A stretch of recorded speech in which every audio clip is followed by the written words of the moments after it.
안녕하세요. 자기호수와 파인만 양자역학 시간입니다. 역시 챕터 1 계속하고 있고 1회 6절까지 지난 시간에 마쳤습니다. 그리고 이제 오늘 1회 7절 들어가는데 지난 시간에 한 거 잠깐 복습하면 미스터리가 어떻게 동작하는가. 미스터리가 바로 뭐였습니까? 프로포지션 A가 있었습니다. 그건 바로 입자성질을 대표하는 것이었고 우리가 라이트 소스를 넣어가지고 전자가 어디 있는지를 확인하면 그러면 프로포지션 A가 이제 확인이 됐죠. 그래서 프로포지션 A는 전자가 구멍 1 또는 구멍 2를 통과한다라고 하는 것이었습니다. 그리고 거기에 또 무엇도 있었냐면 인터피어런스 패턴도 있었습니다. 언제 인터피어런스 패턴이 나왔습니까? 광원을 껐을 때죠. 또는 그냥 구멍 2개만 놔뒀을 때 그때는 전자의 파동 성질을 대표한다라고 하는 걸 알 수가 있는데 이게 어떨 때 두 가지 성질이 구분이 됐냐면 결과가 전자를 보면 프로포지션 A가 맞고 안 보면 간섭무늬가 생기니까 이게 바로 미스터리였는데 이때 우리가 아주 중요한 게 무엇이라고 했습니까? After you say this, do not make any deduction from the statement. 자, 요 명제만 보고서 어떤 결론도 내리면 안 된다고 했습니다. 그래서 예를 들어서 전자는 보면 입자고 안 보면 파동이다. 이런 결론 내리면 큰일 난다라고 했죠. 자, 그래서 바로 이렇게 하면 안 된다라고 하는 데서부터 우리 이제 1회 7절에 왔습니다. 1회 7절에 First Principles of Quantum Mechanics. 이건 무슨 얘기냐면 지금까지 이 실험의 주요 결론으로부터 얻은 양자역학에서 적용해야 될 우선 원리, 지금까지 한. 그래서 이 first principles는 지금 양자역학을 다 만들어 놓고 그 양자역학의 first principle이다 뭐 이런 얘기는 아닙니다. 지금까지 우리가 한 걸 보고서 우선 적용해야 될 원리라고 이제 정리를 하겠다고 하는 것입니다. 그래서 그걸 정리합니다. 그 정리를 이 책에서 세 가지로 하고 있죠. 첫 번째 썸머리 1이 뭐냐면 이상적인 실험에서 한 사건이 일어날 확률은 확률을 P로 표시했습니다. P는 확률 진폭이라고 부르는 probability amplitude라고 부르는 복소수 파이 넘버였죠. 의 절대값 제곱으로 정한다. 이거 우리가 어디서부터 이 아이디어를 얻었습니까? 바로 수면파 실험으로부터 얻었었죠. 그래서 아무튼 실험에서 얻은 probability P는 확률 진폭, probability amplitude라고 부르는 복소수의 절대값의 제곱. 그래서 우리 P를 probability라고 하고 파이를 probability amplitude라고 하면 이건 복소수입니다. 그러면 그 확률은 이 probability amplitude의 절대값의 제곱으로 구한다고 하는 것이 이 책의 1회 6식입니다. 그리고 우리가 지난 시간까지 얻은 결론으로부터 두 번째로 썸머리로 얘기할 수 있는 게 바로 뭐냐면 한 사건이 서로 여러 다른 방법으로 일어날 수 있으면 각 방법을 따로 고려하면서 구한 probability amplitude를 모두 더한 것이 그 사건의 probability amplitude다라고 하는 것이죠. 그래서 그랬었죠. 우리 라이트 소스를 끄면 어떻습니까? 그러면 구멍 1을 통과할 수도 있고 구멍 2를 통과할 수도 있고 이렇게 여러 가지 경우수가 있을 때 그 경우수에서는 각각의 probability amplitude를 더하는데 그러면 어떻게 됐습니까? 그러면 간섭이 인터피어런스가 나타났죠. 그래서 이걸 식으로 얘기할 것 같으면 중간의 경로가 둘이면 전체의 probability amplitude는 각각의 probability amplitude를 더하는 것이고 그리고 이제 확률은 어떻게 구하냐면 아까 확률은 썸머리 1에서부터 한 거죠. 이 probability amplitude 전체 제곱을 한 것을 우리 확률로 했죠. 이것이 이제 1회 7식입니다. 그리고 썸머리 3는 뭐냐면 한 사건이 가능한 여러 가지 방법 중에서 어떤 방법으로 일어날지 확인되도록 실험이 진행되면 마지막에 어떻게 됐는지 확인되도록 실험하면 각 방법이 일어날 확률을 모두 더한다 라고 하는 것이죠. 그래서 그것이 바로 그 사건이 일어날 확률, 그러니까 여러 가지로 일어날 수 있으면 그걸 다 확인을 했으면 그렇게 확인한 것들의 확률을 다 더하는 것이 바로 전체 사건이 일어날 확률이다라고 하는 것이고 그렇게 했더니 이렇게 확인한 게 바로 뭐였습니까? 라이트 소스를 통해서 위쪽 통과한 거, 아래쪽 통과한 거 이렇게 확률을 구하면 아무튼 갈 확률은 이 두 개를 더하는 것이죠. 이렇게 하면 인터피어런스가 어땠습니까? lost, 없어졌죠. 그래서 이건 식으로 간단히 표시하면 뭐냐면 각각 그 여러 가지 방법으로 사건이 일어나면 각각의 방법을 P1, P2라고 하면 그 두 개를 더하는 것이 바로 전체의 확률이다라고 이제 하는 것인데, 여기서 우리가 무슨 얘기를 썼냐면 이상적인 실험이라는 얘기도 썼고 사건이라는 얘기도 용어도 썼습니다. 그 용어를 이 책에서는 지금 먼저 정의하고 갔는데 이 썸머리가 있다는 걸 먼저 강조하기 위해서 나는 썸머리를 먼저 얘기했습니다. 그래서 이상적인 실험, ideal experiment를 무엇이라고 정의했냐면 이렇게 정의했습니다. An ideal experiment is one in which all of the initial and the final conditions of the experiment are completely specified. Initial condition하고 final condition이 완벽하게 정해진 그런 실험을 아이디얼 익스페리먼트라고, 이상적인 실험이라고 한다고 하는 거죠. 그래서 다른 게 들어올 여지가 없이 딱 두 개, 이니셜 컨디션과 파이널 컨디션만으로 이 실험의 그 사건이 정해진다라고 하는 뜻입니다. 여기서 이니셜 컨디션이란 무엇이냐면 실험이 시작할 때의 조건을 말합니다.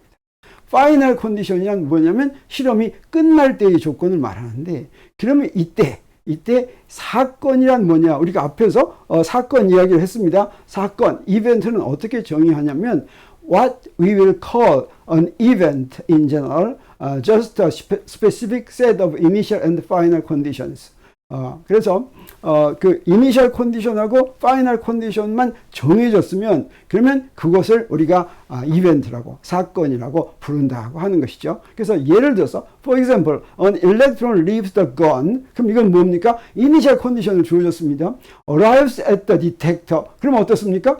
이거 파이널 컨디션이 정해졌죠. 그러면 nothing else happened. 자, 이러면 이니셜 컨디션하고 파이널 컨디션이 정해졌으니까 전자총을 떠나서 디텍터에 도달하는 거, 이게 바로 한 사건이 이제 되는 것입니다. 그래서 지금 이 썸머리를 내가 다시 한번 정리하면 어떤 경우에 probability amplitude를 더하냐면 우리 한 사건을 정의할 때는 이니셜 컨디션과 파이널 컨디션이 있었죠. 그래서 여기 처음 조건이 있고 마지막 조건이 이렇게 있으면 이게 바로 무엇을 말한다고 그랬습니까? 한 사건을 정한다고 그랬습니다. 근데 이게 한 사건인데 중간에 측정되지 않아도 거칠 수 있는 경로가 있으면, 예를 들어서 2라는 경로를 통해서 마지막 조건에 도달한다든지 2라는 경로를 통해서 마지막 조건에 도달하든지 3이라는 경로를 통해서 마지막 조건에 도달하면 그러면 어떻습니까? 그러면 한 사건이 서로 여러 다른 방법으로 일어날 수가 있죠. 그러면 이때는 각각 이 각 경로의 probability amplitude를 다 더한다라고 하는 것이고, 이때는 어땠습니까? 이때는 interference가 간섭이 나타났습니다. 그래서 우리가 앞에서 한 실험에서 이 경우를 볼 것 같으면 바로 전자총 실험에서 어떻습니까? 이니셜 컨디션은 바로 전자에서 총 쏜 거, 이게 이니셜 컨디션이죠. 그리고 파이널 컨디션은 디텍터에 도달한 거, 이게 이제 파이널 컨디션인데, 이때 이 전자가 윗구멍을 통과할 수도 있고 아랫구멍을 통과할 수도 있고, 이게 정해진 이니셜 컨디션과 파이널 컨디션, 한 사건에서 일어날 수 있는 경로가 이렇게 있는 거죠. 그러면 이 두 가지의 probability amplitude를 더하는 것이 이 전체 사건, 한 사건의 probability amplitude가 된다고 하는 것이 우리 앞에서 얘기한 썸머리. 여기서부터 우리가 우리가 지금 양자역학에서 적용해야지 될 first principle이 된다고 하는 것이죠. 이렇게 되면 여기서는 뭐가 있습니까? There is interference가 있다고 합니다. 그러면 어떨 때 probability를 더하냐? amplitude가 아니라 probability를 더하는 건 뭐였냐면, 여기 처음 조건이 있는데 중간 과정을 거치지 않고 어떤 한 가지 마지막 조건, 첫 번째 마지막 조건으로 갈 수도 있고 이 마지막 조건이 아니라 다른 마지막 조건으로 갈 수도 있으면 이건 어떻습니까? 여러 사건이 되는 거죠. 처음 조건과 마지막 조건이 정해지면, 지금 처음 조건은 같다고 하더라도 마지막 조건이 다르면 이건 두 개의 사건이 됩니다. 이렇게 여러 개의 사건이 일어나면 처음 조건에서부터 같은 조건에서부터 여러 개의 조건, 마지막 조건이 일어날 것 같으면 처음 조건은 같아도 마지막 조건이 다른 여러 사건이 존재하는 경우죠. 그러면 각각 사건의 probability를 더한다라고 하는 것이고, 그러면 어떻습니까? interference가 없어진다고 하는 것이 양자역학의 first principles에 속한다고 하는 것이고, 우리 앞에서 한 실험하고 이거를 이제 적용해 볼 것 같으면 아까 이때는 이제 라이트 소스를 있는 경우입니다. 그래서 여기에 전자가 전자총에서 출발한다라고 하는 건 처음 조건이죠. 그리고 어떻습니까? 관찰을 두 군데서 합니다. 어디서 해요? 네, 저기서 그 포톤을 관찰하고 여기에 무슨 전자를 관찰하죠. 요 두 개를 같이 관찰한 요게 마지막 조건이 하나가 있을 수가 있고, 또는 포톤을 아래쪽에서 관찰하고 또 똑같은 데서 포톤을 전자를 관찰한 마지막 조건 2가 있을 수가 있죠. 이렇게 마지막 조건이 두 개인 경우는 처음 조건에서부터 이 두 개의 마지막 조건에 이르게 하는 probability는 각각의 probability를 더하는 것이다. 그러면 어떻게 됩니까? 네, 인터피어런스가 없어진다고 하는 것입니다.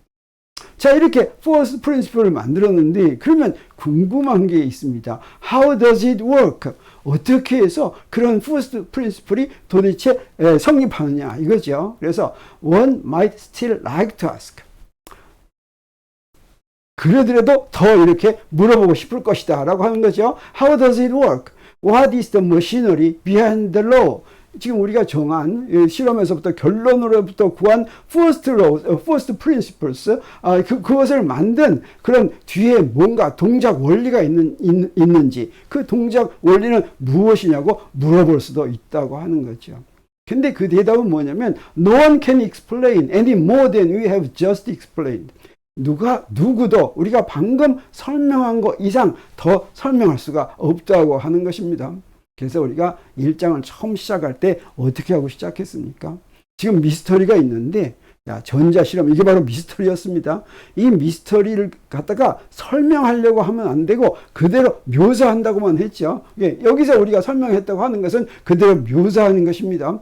우리가 얻은 결론을 가지고 그대로 묘사해가지고 first principles를 만든 거예요. 자, 그래서 그리고 no one will give you any deeper representation of the situation. 누구도 더 이 상황에 대해서 더 깊은, 더 근본적인 그런 그 설명을 할 수가 없을 것이다라고 하는 거죠. 그래서 we have no ideas about the more basic mechanism from which these results can be deduced.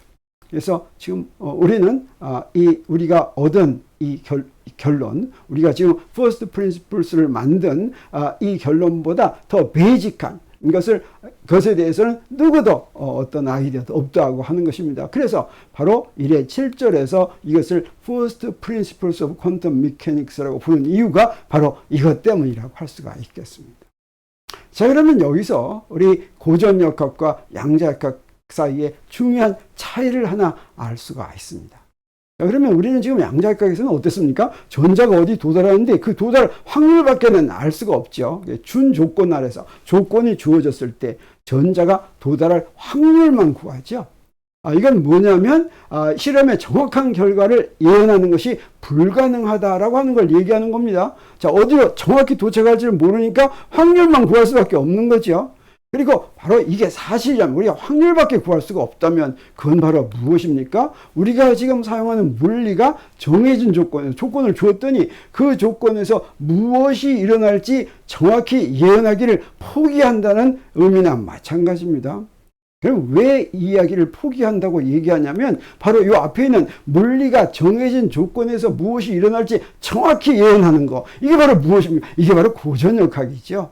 이 고전역학에서 우리가 이렇게 정확히 예언하는 요점을 바로 포기한다는 것이고, 그러면 양자역학은 무엇입니까? 실험의 정확한 결과를 예언하는 것이 불가능하다고 하는 게 양자역학이죠. 여기에 지금 고전역학과 양자역학의 중요한 차이가 있는 것입니다. 그래서 바로 우리는 이렇게 얘기할 수밖에 없어요. Yes, physics has given up. 물리는 양자역학으로 가면 포기했습니다. 무엇을 포기했어요? 고전역학에 살 수 있는 걸 우리가 포기했습니다. 그래서 we do not know how to predict what would happen in a given circumstance, and we believe now that it is impossible. that the only thing that can be predicted is the probability of different events. 그래서 여기서 우리가 할 수 있는 건 뭐밖에 없냐면 우리가 정확하게 예언하는 거는 우리가 할 수가 없고 그건 불가능하고 서로 다른 사건이 일어나는 probability만, 확률만 예언하는 것만 우리가 오로지 할 수 있다고 하는 것을 여기서 인정해야지만 된다고 하는 것이죠.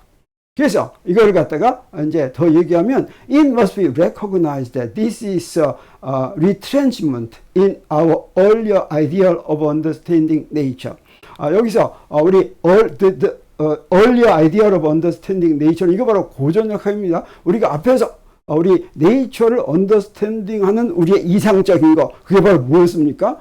처음 조건이 주어지면 이게 그 어떤 자연현상이 일어날지를 정확히 예언하는 거 이게 earlier 아이디얼이죠. 근데 우리는 지금 양자역학에 와서는 그걸 어떻게 해야 됩니까? 리트렌지먼트 그걸 뭔가 축소해야지만 되는 거죠. 우리 그렇게 예언할 수 없다고 하는 것을 우리 깨달아야지만 된다고 하는 것입니다. 그래서 it may be a backward step but no one has been a way to avoid it.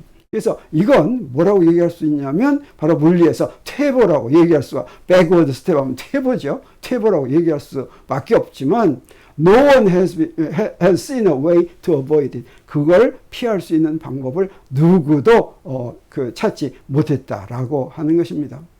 자, 그래서 이런 양자역학의 이런 한계 때문에 뭐라고도 생각한 사람들이 있냐면 양자역학에서 확률만 구할 수 있는 이유 그 이유가 뭐냐면 다른 이유를 제안한 여러 가지 제안이 나오는데 파이만 여기 한 제안에 대해서 논평을 합니다. 어떤 제안이냐면 이런 제안도 하는 거예요. 아마도 전자 속에 아직 우리가 모르는 내부 변수가 있다. 이거 모르는 거죠. 근데 그 내부 변수가 바로 우리가 정확히 예언할 수 없는 이유고 원래는 양자역학에서도 정확히 예언을 할 수가 있어야 되는데 우리가 하나 전자에 대해서 아직 모르는 게 있기 때문에 지금 정확히 예언하지 못하는 것이다. 이렇게 얘기한다는 거죠. 그래서 그것까지 우리가 다 안다면 자세히 안다면 전자가 어디로 갈지 알 수 있어야 된다. 양자역학에서 처음에 조건이 주어지면 이 전자가 어떻게 될지를 확실하게 구할 수 있어야 된다라고 제안하는 사람들이 있는데 이 제안을 가만히 살펴보면 뭐라고 할 수가 있냐면 so far as we know 우리가 지금 아는 한 that is impossible 이런 내부 변수가 있다고 하는 건 불가능한 일이다 라고 하는 것입니다. 그렇게 있다고 치더라도 we would still be in difficulty 그러더라도 똑같은 어려움은 그대로 남는다라고 하는 것이죠. 그래서 일단 전자 내부에 우리가 그 전자가 어디로 갈지를 정하는 어떤 기능이 있다고 이제 하죠. 그렇게 뭐 가정을 하겠습니다. 그러면 그 기능은 무엇도 알아야 되냐면 마지막에 어디로 갈지 확실하게 그 기능이 안다면 그놈은 또 무엇도 알아야 되냐면 전자가 두 구멍 중에서 어느 것을 통과할지도 역시 알아야지 됩니다. 그 기능이 어디로 갈지만 알고 그 기능을 이용할 것 같으면 구멍 중에 어떤 거로 갈지 모른다고 하면 좀 곤란하지요. 그래서 근데 우리가 사실은 그 구멍 막는 실험할 때 우리가 한 구멍 막고 보내고 다른 구멍 막고 보내고 있었죠. 그랬을 때 우리가 어떤 구멍을 막을지를 그 기능이 미리 알 수는 없죠. 나중에 밖에 알 수가 없죠. 그래서 그 기능이 나중에 우리가 어떤 구멍을 막을지조차 알 수 있는 그런 능력은 없는데 근데 그 기능이 있다면 미리 구멍을 지나서 하는 걸 다 안다면 어떻게 하냐면 구멍 1을 통과해가지고 어디로 갈 확률은 P1, 구멍 2를 지나서 거기로 갈 확률은 P2 이런다면 거기에 도달할 확률은 여전히 어때야 됩니까? P1 더하기 P2 해야 되죠. 그래서 전자 안에 있는 내부 변수가 구멍 2를 어떤 구멍 2를 지나갈 거를 어디에 도달할지를 미리 아는 거나 마찬가지로 어떤 구멍을 도달할지를 미리 안다고 한다면 걔도 역시 확률은 어떻게 돼요? P1 더하기 P2가 된다고 하는 것이죠. 앰플리튜드를 더하는 게 되는 게 아니라고 하는 거죠. 내부 변수가 있다고 하더라도. 근데 우리가 관찰한 거면 어떻습니까? There seems to be no way around this. But we have verified experimentally that that is not the case.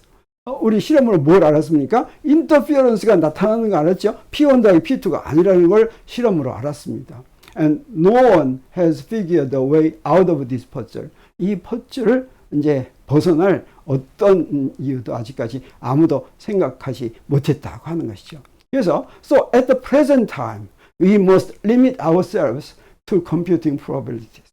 그게 현재 이제 지금까지는 이제 지금은 우리가 그냥 확률만 계산해야지 되겠는데, 그런데 여기서 내가 지금 파인만이 at the present time, we say at the present time 이라고 말했지만, 지금까지는 확률만 계산해야 된다고 말했지만, but we suspect very strongly that 이렇게 생각한다라고 하는 것입니다. It is something that will be with us forever.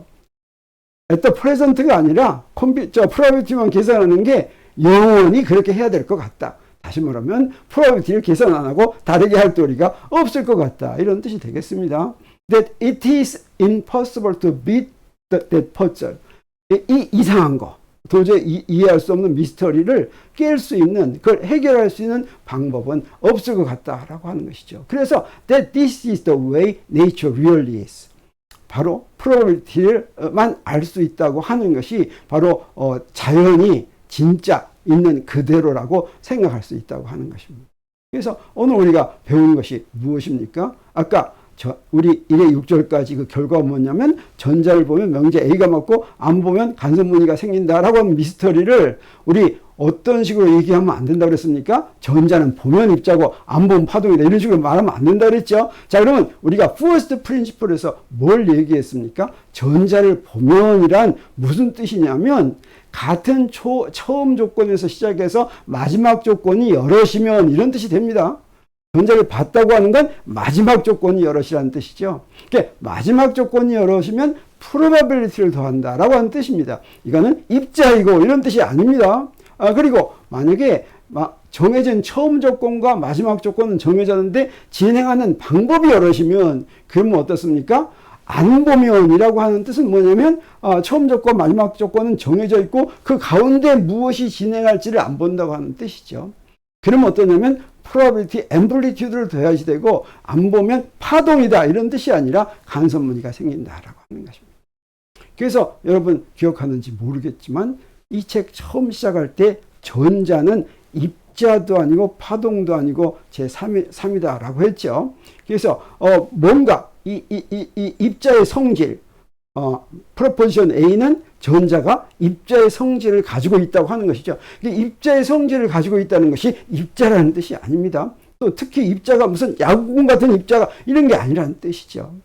그리고 간섭무늬가 나타나는 건 파동의 성질이라는 뜻이지 그게 바로 파동이라는 뜻이 아닙니다. 자, 그래서 사실 우리가 나중에 밝혀지게 되겠지만 전자는 입자도 아니고 파동도 아니지만 어떻습니까? 우리가 first principle에서 얻은 것처럼 이니셜 컨디션과 파이널 컨디션이 정해진 이니셜 컨디션에 대해서 파이널 컨디션이 여럿이면 무엇을 더해야지 돼요? 프로바빌티를 더해야지 되고, 이게 바로 양자역학을 하는 방법입니다. 우리는 파인만은 지금 이 간단한 전자총 실험으로부터 여기까지 끌어낸 거예요. 사실은 이게 양자역학의 이론 체계에서부터 바로 나오는 것입니다. 이게 지금 전자에 대한 것이 아니라 우리가 맨 앞에 시작할 때 이 전자에 대한 실험에서 얻는 미스터리가 양자역학에 나오는 only 미스터리, 단 한 가지 미스터리라고 그랬죠. 양자역학의 핵심을 얘기해 주는 것입니다. 그래서 전자는 보면 입자고 안 보면 파동이다. 이게 문제가 아닌 것이고, 바로 전자를 보면 입자의 성질을 갖고 안 보면 파동의 성질을 갖는다라고 하는 것을 그 미세계를, 원자 내부 세계를 설명하려는 이론 체계로 어떻게 설명해야 되느냐, 어떤 이론 체계를 세워야 되느냐라고 하는 힌트를 그것이 알려준다고 하는 것이죠. 그래서 벌써 간단한 전자 실험만 가지고 그 첫 번째 first principle까지 파인만이 도달했다라고 얘기할 수가 있습니다. 그리고 이제 우리가 uncertainty principle에 대해서 마지막 섹션을 마치고 나서 이제 챕터 2를 거쳐서 챕터 3에서 이 전자 실험 이 문제를 좀 더 확실하게, 좀 더 수학적으로 우리가 설명하는 거 우리가 볼 수가 있습니다. 그래서 오늘 섹션 1의 7 First Principles of Quantum Mechanics를 마치고 우리 이제 1장 한 절만 더 하면 끝나겠습니다. 다음 1시간 하고 그 다음에 챕터 2로 이제 들어가는데 어떻습니까? 나와 같이 이렇게 책을 읽으니까 우리 파인만의 양자역학 책, 그 어렵다고 유명한 양자역학 책이 어떻습니까? 굉장히 쉬워지지 않았습니까? 자, 이렇게 앞으로 계속해서 이렇게 양자역학을 계속해서 공부하기 바랍니다. 근데 중간에 이 물리의 특징은 뭐냐면 중간에 쉬었다가 이거 챕터 1 쉬우니까 챕터 2도 쉽겠고 챕터 3도 쉽겠고 그다음에 챕터 4쯤에서 내가 다시 와야지 하면 챕터 4에서는 내 말을 들어도 무슨 말인지 하나도 모릅니다. 그래서 하나하나 차례차례 하나도 빠짐없이 섹션 하나도 빠짐없이 계속 따라와야지만 이거 우리가 아주 쉽게 할 수 있다라고 하는 것을 우리 딱 염두에 두기 바랍니다. 오늘은 여기서 마칩니다. 감사합니다.